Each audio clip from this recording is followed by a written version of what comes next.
The riot, you the GOAT, boy. RT, you good, bro? Benzion, you the man. I've been doing this here, man. Crazy coming back, he crack the sky, he come with fire. Babylon, yeah, it gotta burn, yeah, with fire. Damn, where you read that at? It's in the Bible. I tell you what you're afraid of, a black messiah.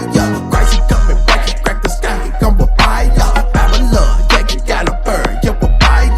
Damn, where you read that at? It's in the Bible. I tell you what you're afraid of, a black messiah. Christ, he coming back to save his people from the enemy. The same people stole us, then they sold us to the enemy. Came on a slave ship, shackles on my damn arm, yokes around my neck, on my feet, so I couldn't run. Me, shack.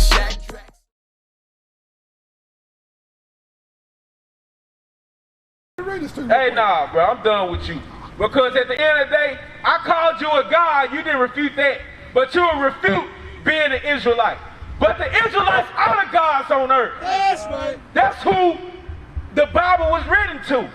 So there is no, you can't go to the Bible to refute the black man being an Israelite, because the black man in the Bible has been proven to be the Israelite.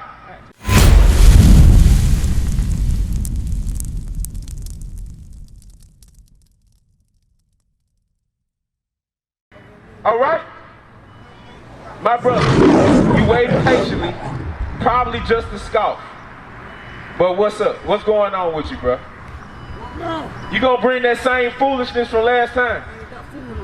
I got Because we just described what the wisdom of this world was. It's foolishness with God.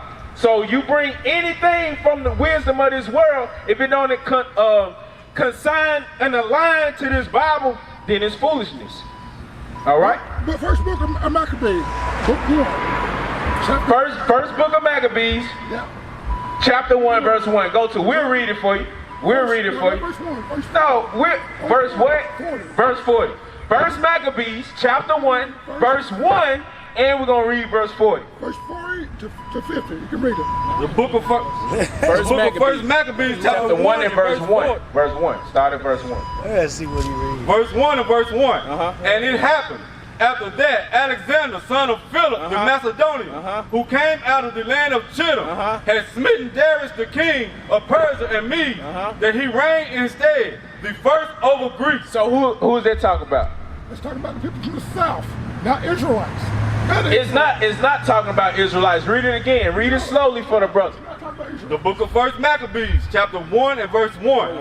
And it happened after that, Alexander. Who? Alexander. Who is this Alexander that is talking about in First Maccabees chapter 1 verse 1? Isaiah from Egypt, the Egyptians. No. Yes. No. Yes. No. Yes. Alexander the freak, or Alexander the Greek, Bring it out. so-called Alexander the Great, is who this is discussing. All right? And we're going to show you, hold that, Daniel chapter 8 verse 21. This is the same Edomite, this is the same white man that ruled over our people in the time of Greece at 300 BC. All right? So them saying there was no black man ruling in Egypt majorly during the time of King Alexander. Because what? He made all nations quiet before him. You understand? Watch this.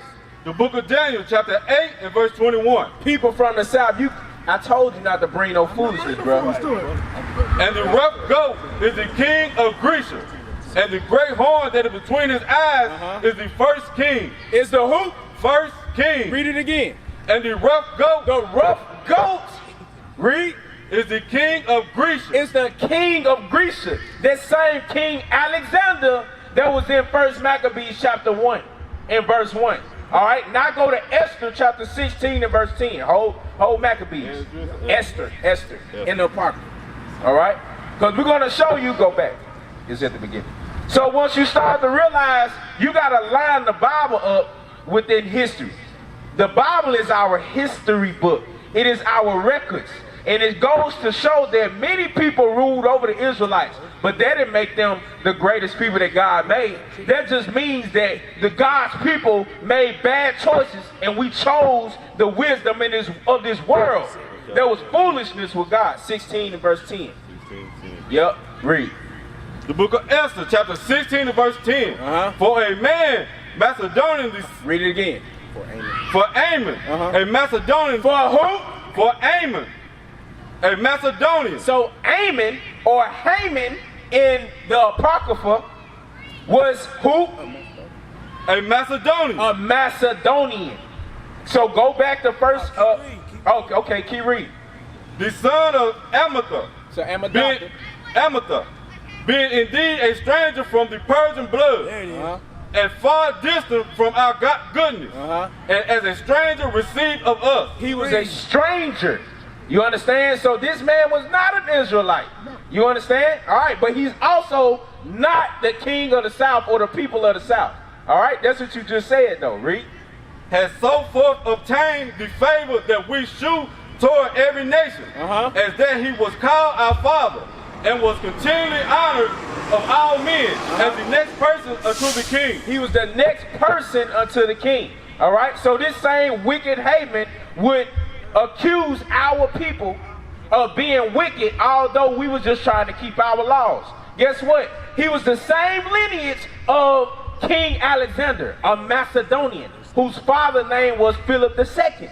You understand? They ruled over Greece, but Alexander didn't stop there. He pushed eastward and conquered Persia, and went south and conquered us as well. His so-called generals conquered us as well. Seleucus, Cassander, Ptolemy. Ptolemy was actually the king over Egypt.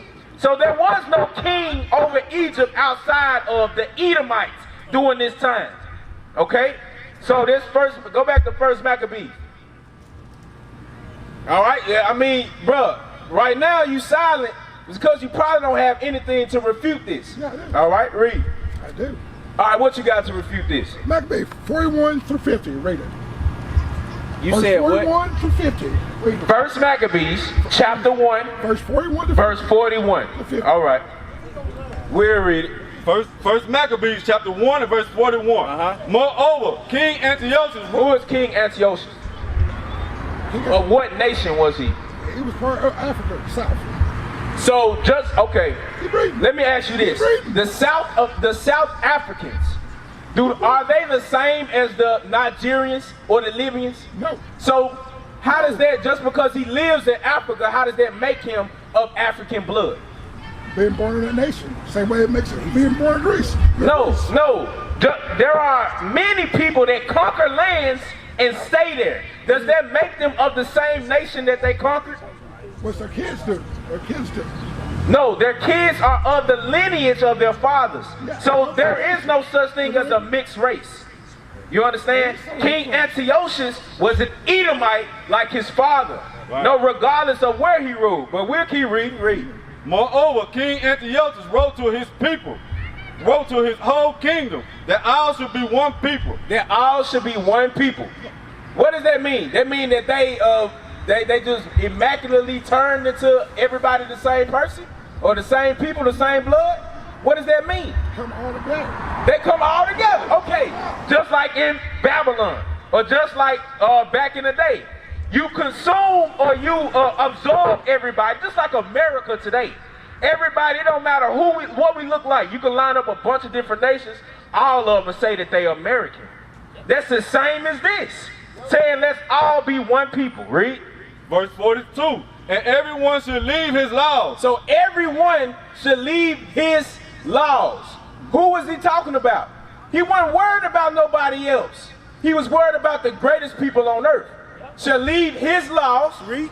So all the heathen agreed according to the commandment of the king. So every other nation agreed to the commandment of King Antiochus that said, everybody leave your laws and let's become one people, meaning under one law.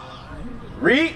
Verse 43. Yea, many also of the Israelites. Said what? Many also of the Israelites conceded to his religion. So guess what? A lot of our people were wicked enough or afraid enough, fearful enough to do the same thing. To say, hey, you know what? I'm just gonna, for the fear of my life, for fear of my children's life, I'm going to do as the king said, and I'm going to leave the laws that my father stood on, and I'm going to go and do the law of these heathen. You understand? Hold that. Psalms 106 and 34. I'm going to show you another example of just that right there. Psalm chapter 106 and verse 34. The book of Psalms, chapter 106 and verse 34. They did not destroy the nations concerning whom the Lord commanded them. So this is referring back to King Saul, our first king, as well as our other kings that did not destroy the other nations. Rather, they learned their ways. It's going to tell you, read. Verse 35. But were mingled among the heathen. They were what? Mingled among the heathen. They absorbed the law of the kingdoms, the other nations of people. It said they should do what? And mingled among the heathen. They were mingled. And learned their work. They did what? And learned their work. They kept their laws and not the ones that God gave to our fathers. You understand? That's all it's talking about. Read. And they served their idols. They did what? And they served their idols, Read. which were a snare unto them. It was a snare or a trap unto us. Because these other nations don't mean us no good. They only want us to leave from the laws of our Father. That's their objective. They understand that if we leave our laws, guess what's going to happen? We're going to leave our God. Then what's going to happen? We're going to end up leaving our land, following after them. All right, First Maccabees 1:42. First Maccabees chapter 1 and verse 42. And everyone should leave his laws. So all the heathen agreed according to the commandment of the king. Yea, many also of the Israelites consented to his religion, and sacrificed unto idols, and profaned the Sabbath. It said, hold on, verse 43. Verse 43. Yea, many also of the Israelites. So many also of the Israelites. So the same king, Antiochus, was over the same people, the Israelites, that the other king was over, King Alexander. You understand? King Alexander left land to the father of King Antiochus. Who was the father of King Antiochus? Who's the father of King Antiochus? Several fathers, sir. No, his name was Seleucus. Okay? He was from the lineage of, he was a Seleucid of the Seleucid dynasty. You understand? So that's who his father was. And just like his father, as his father ruled over the Israelites and made them convert into their laws, his son kept that same tradition. Right. All right, read. Yea, many also of the Israelites consented to his religion, and sacrificed unto idols, and profaned the Sabbath. They sacrificed their children unto idols. As it was going to state in Psalms 106 and verse 36. It said we sacrifice our children unto their idols. The same way we sacrifice our children unto their idols in this time. Read. Verse 44. For the king has sent letters by messengers unto Jerusalem and the cities of Judah, that they should follow the strange laws of the land. That we should follow the strange laws of the land. We were coerced. We were forced to do this. By what? Fear of death. By fear of exile. These are the things that they promised to happen to us if we didn't keep their laws. So out of fear, guess what? A lot of our people did that. A lot of our people upheld the laws of Greece. Just like today, out of fear of our life, out of fear of being ostracized, because keeping the laws of God, out of fear of wearing your fringes, out of fear of keeping the Sabbath, out of fear of naming our children after our forefathers, our people say that we're Americans today, and we under the law of America, same as in Greece. All right, read. Verse 45. And forbid burnt offerings and sacrifice and drink offerings in the temple, and that they should profane the Sabbath. So what's the Sabbath day again? Saturday. And it said that we shall profane the Sabbath. How do you profane the Sabbath day? Last prayer. No, prayer what I mean, brother, how do you profane the Sabbath day? How do you disrespect the Sabbath day? Working. Right, okay, all praises. So that means a lot of our people are doing the same thing today. We're profaning the Sabbath day right now as we speak. A lot of our people plan to go party, plan to go work, plan to go destroy themselves, defile themselves on the Sabbath day. You understand? Just like our forefathers and foremothers did in Greece. Read. Verse 46. and pollute the sanctuary and holy people. Set up altars and groves and chapels of idols. Read 46 again. 46. And pollute the sanctuary and holy people. So how did they teach us? How did they pollute the holy sanctuary and pollute the holy people? How? By force, by laws. But guess what? By forcing pork upon us, right? By making pork so cheap, dirt cheap, knowing that our people can't afford anything much better or a quantity of it, a good amount of it to feed our families, they make pork really cheap. So that what? Now, the holy people over here in Summer Heights are profaning themselves, defiling themselves, because they are the holy people. We are the holy people. And just as we did back in Greece, so it is today. Right. We're profaning our Sabbath that God gave us. We're profaning the holy people, our bodies, our temples that God gave us. You understand? We were bought with a price. We didn't pay for ourselves. Who paid for us, brother? With his life. Jesus the Christ. So you think Jesus the Christ paid with his life just for the holy people to keep defiling themselves? No, not at all. Let's read. Verse 47. Set up altars and groves and chapels of idols and sacrifice swine's flesh. And then what? Sacrifice swine's flesh. So we just like we sacrifice swine flesh then, we sacrifice swine's flesh how today? Yesterday was so-called what? Memorial Day. You had the holy people of God profaning themselves and sacrificing swine's flesh yesterday. To who? The God of America. Who is the God of America? Satan himself. Right. The white man. The devil himself. You understand? We sacrifice our bodies and we sacrifice swine flesh yesterday. I'm talking about we doing the same thing today as we did yesterday, but guess what? We have black people everywhere all over the city lighting up grills, putting pork on it, swine's flesh on it, to sacrifice it. You understand? What is a nation? Nation is family. Nation is community. Nation is men leading by example.